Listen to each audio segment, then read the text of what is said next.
Disneyland is so crowded these days. When is the best time to go? How can you go and avoid those crowds? Well, today on this episode, we're going to talk about tips and tricks and things that you can do to either avoid the crowds, but guess what? Disneyland is a popular destination.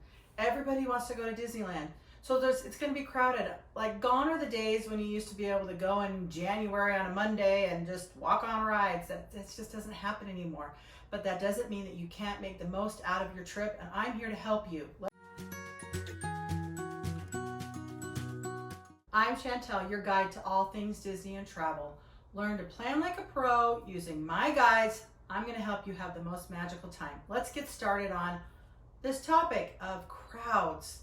How do you avoid the crowds at Disney? Well, you just can't avoid the crowds these days. Really, there are ways to go when it's maybe not as crowded. And I'm going to give you some information and share with you all the things I've learned over the years of traveling to the parks every month during the year, and some things to avoid, some things that'll help you if you are there, because sometimes you cannot plan a trip. You know, maybe the only time you can go is during a school break or the summertime when it's going to be crowded. And that's okay, because I have things that'll help you to still be able to have a wonderful time when you go. It doesn't matter when you go. But if you're trying to avoid crowds, let's go month by month first of all and discuss like what's going on in each month and things that are happening, so maybe you could avoid those things if you can when you're planning your trip and deciding on dates. When you're planning a trip, there are lots of things that can factor into the crowds. Holidays, special events like food and wine, grad nights in May, make sure you watch out for those, special after dark events, and just regular holidays that people have off of work. So you want to make sure that you know when those things are, because those have an effect on the crowds. When people are off of work or kids are out of school, the crowds are more crowded, obviously. But you want to make sure, if you can, avoid those. If not, go into your day and your trip knowing that there's going to be more people there. So let's go just month by month. I have a crowd calendar on my website. I'll put the link in the description. And the crowd calendar goes month by month, week by week, and it discusses things that are going on that week that might affect your trip. For instance, in January. So January, there's Martin Luther King holiday. People have off of work and kids are out of school. That whole weekend is going to be a lot more crowded than maybe the weekend before or after. So plan a trip around that. Also, in conjunction with celebrations and that, there's Lunar New Year that they start at the end of January. Oftentimes when in January, February, they have hours are shortened. So maybe the park still opens at 8, but it closes at 8 or 9 p.m. So it closes earlier. Oftentimes when the hours are reduced and there's maybe less crowded, you're also going to have a reduction in rides. Like, you might have rides that are under refurbishment being fixed and maintenance in January and February. Also in January and February, you're going to have less entertainment. Like, there's not a holiday going on, so they won't have fireworks during the week. Fireworks would just be on the weekend. So keep those sorts of things in mind. Yes, the crowds, there's less people normally in January. And then let's talk about February, because in February you have holiday, which is, they don't really celebrate Valentine's Day. But there is President's Day, and kids have it off work. People have it off, kids have it off school. People have it off work. And when there's a holiday, that usually means the families tend to plan a trip and they go during that time. So your holiday weekends, or whenever a holiday is around, the crowds tend to be elevated more so than during the week. Another good tip is go during the week. If you can go on a Tuesday, Wednesday, Thursday versus going on the weekend. Most people can have the weekends off, and so that's when they go to the parks, and the parks are going to be more crowded. But remember that during times when I'm going to explain and tell you that it's less crowded, there might be a few less things that you can see and do, so it's kind of like a balance. I love going in January. I think it's a great time. The weather's fantastic and lower crowds. Same with February. Then starting in March, you start getting into spring breaks. Spring break is, and it depends on the school district. You're going to have school districts coming from, obviously, in California, Arizona, Nevada, Utah, Washington. Like, you get a lot of different states coming at different times. So it's hard to predict when the crowds are going to be, but March, for the most part, starting like the beginning of March until like the middle of April, you're going to have spring break crowds from different school districts. So just keep that in mind. They do offer fireworks every night, certain weeks in March and April, because they know there's going to be more people and drawing in the crowds. They also up the entertainment. So keep that in mind. Yeah, you will have fewer refurbishments or rides that are down for maintenance in like March and April. April tends to be the busiest probably because you have all of the California schools. So especially like those first 2 weeks, and then there's also like an Easter. Easter's in there and people have that off from work and school. So keep in mind that March and April are spring break months, and April's going to be a little bit busier. But March does bring in those Arizona crowds, and I'm from Arizona, and we have like different times of the year where we have spring breaks, and some school districts have 2 weeks off. So it's hard to decide and determine which weeks those are. But again, if you are going in March or April, you're going to have a little bit longer park hours. So they won't be 8 or 9. They'll probably be extended to 9 or 10. Then starting in May, they have something that has crept up over the years. And he's become a lot more popular, and people are now noticing it. And they have way more, are these grad nights.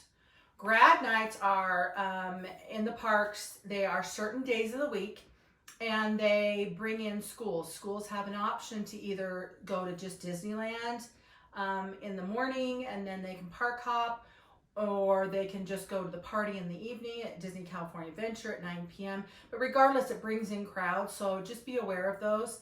Again, on my website, on my crowd calendar that I've created, it'll tell you the dates that those are. So May and June bring in those sorts of crowds as far as grad nights. So keep that in mind when you're planning in May and June. But for the most part, the first like 2 weeks in May are really good for going, lower crowds. Then you've got the end of May, which has Memorial Day weekend, and that brings in the crowd. So avoid a holiday weekend if you can. Then basically the first like maybe 2 weeks of June are normally less people, because California schools don't get out until sometime in June, like middle of June, and some California schools, not all. But anyway, but Arizona gets out like the beginning of June. So you'll have people still coming for summer, but basically the summer crowds start middle of June and they last until like first week of August, sometimes second week of August. So summer crowds, obviously you've got 4th of July, but you've just got people off of work. People are off of work, they're going to Disneyland, they're planning a vacation. That seems like the easiest time usually for a family or a group to be able to go to Disneyland is when they have a vacation. Summer's out, whatever, they have time off work, so that's when they go. And if that's the only time that you can go, then that's the only time you can go. At the end of this video, we'll talk a little bit more about what you can do to save time and help you on those more crowded days. But if that's when you can go, then that's when you plan. Next month that I'm talking about, so August, the end of August, the last 2 weeks of August are really nice because most kids are back in school and people don't have vacation. Like there's not like a paid holiday during that time. And so the parks tend to be a little less crowded also because no holiday has started. Halloween usually starts, the fall for Halloween starts like the first weekend in September, and it goes until the end of October. So September and October, those 2 months are decorated with Halloween. The season started. There's entertainment, there's food. It's a great fall party, just a lot of fun. I love going at Halloween time. But during the Halloween season, so there's 2 months, like I said, that's Halloween season. And the first part, so in September, it's still really a great time to go. The weather's cooler. It's cooled down from summer heat, and you've got kids that are still in school. Starting in October though, the first 2.5 weeks of October are really crazy busy these days because they have what's called fall break. Kids have a spring break now and a fall break. So your kids are gonna be out of school for a week or 2 weeks. Some school districts have 2 weeks, and they go to Disneyland. So the parks are super crowded that first part of October. The second part of October, maybe the week before Halloween and maybe a few days before that, those days, like the week and a half before Halloween is a great time to go as well because people are then back in school, but you still get to see the fall decorations and you get to participate in all the fall entertainment and Halloween decorations and stuff and food, and it's a great time. But like I said, the beginning of October, if you can avoid that, do. Then also once Halloween decorations come down, there's usually about a 2-week period. Sometimes it's only 1 week, depends on when Veterans Day is. It's usually the second weekend in November that starts the Christmas holidays. And once the Christmas holidays start, oh, it's just so magical at Disneyland. It's like my favorite time of year to go. And so that's from like the second week until the first week of January.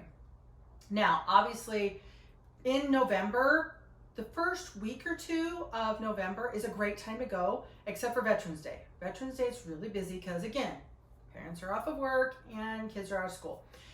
So avoid those if you can. And then the week of Thanksgiving, like the whole week, if you cannot be there, it's going to be more crowded if you are.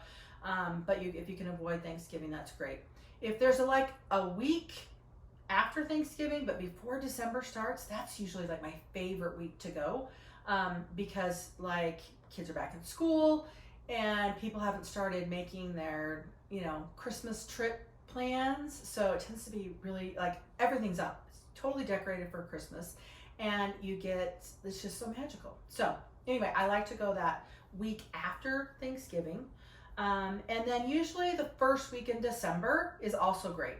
But once you hit that second week in December and until like after New Year's, like the week after New Year's, that entire time you're talking crazy busy, lots of people, everybody planning their Christmas holiday trip to Disneyland, because who doesn't want to be at Disneyland during the most magical time of the year? So those are really crowded times. When you're looking at the entire calendar, I would say good months to try and plan something when it's less crowded, because I'm not going to say there's not going to be any crowds, because Disneyland is always going to be crowded. January is a good month, February is a good month, September is a good month, beginning of November.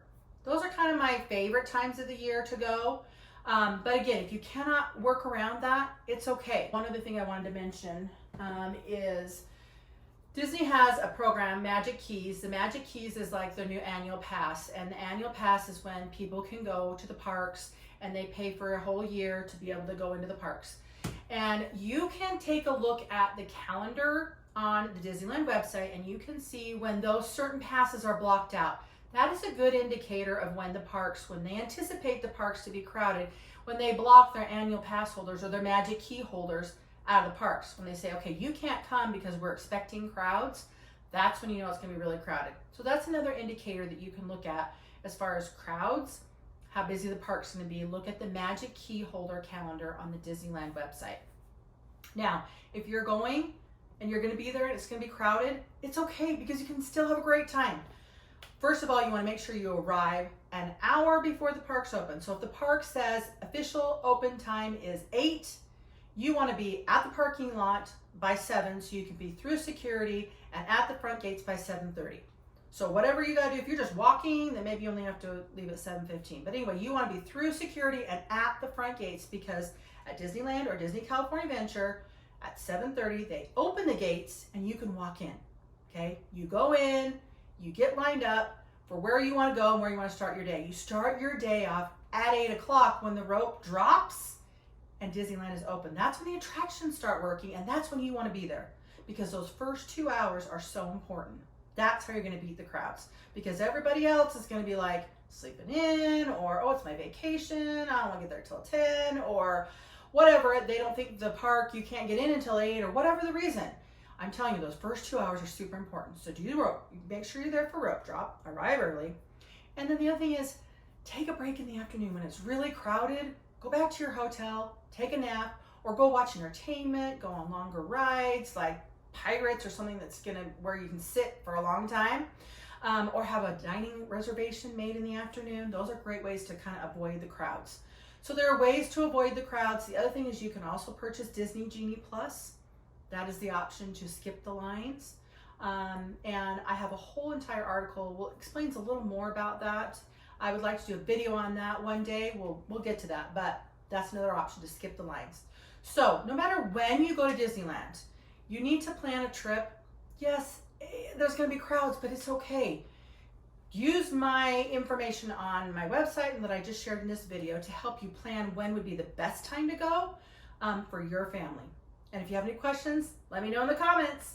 Make sure you subscribe and like for more videos. Hopefully you enjoyed this and you learned lots.